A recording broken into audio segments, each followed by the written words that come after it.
सांगलीमध्ये कुपवाडमधील केसरेकर दाम्पत्य हत्याकांडाच्या निषेधार्थ सांगली आणि मिरज आणि कुपवाड शहरही बंदची हाक दिली गेली आहे। सकल हिंदू समाजाच्या आवाहनाला प्रतिसाद देत तिन्ही शहरांमध्ये सकाळपासून कडकडीत बंद पाळला जातोय।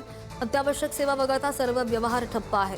दरम्यान दुपारी 4 वाजता आमदार गोपीचंद पडळकर, संग्राम जगताप आणि महेश लांडगे यांच्या नेतृत्वाखाली निषेध मोर्चा काढला जाणार असून त्यानंतर रास्ता रोको आंदोलनही केलं जाईल।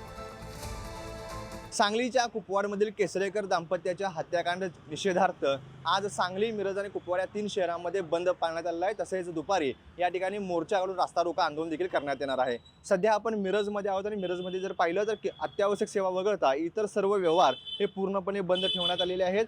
कुपवाड परिसरामध्ये राहणाऱ्या केसरेकर दाम्पत्यावरती त्यांच्याच शेजारी राहणाऱ्या फरीद शेख याने हातोडी आणि सत्तुरीने हल्ला केला होता। या हल्ल्यामध्ये दोन्ही दाम्पत्याचा मृत्यू झाला होता। याचा निषेध करण्यासाठी आज आमदार गोपीचंद पडळकर, संग्राम जगताप आणि महेश लांडगे यांच्या नेतृत्वामध्ये दुपारी 4 वाजता सांगलीमध्ये मोर्चा निघणार आहे आणि या मोर्चानंतर महापालिकेसमोर रास्ता रोको आंदोलन करून या घटनेचा निषेध केला जाणार आहे।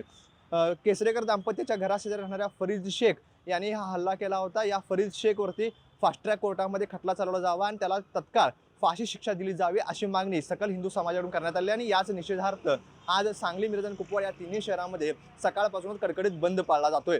स्वप्नील पाटील, पुढारी न्यूज, सांगली।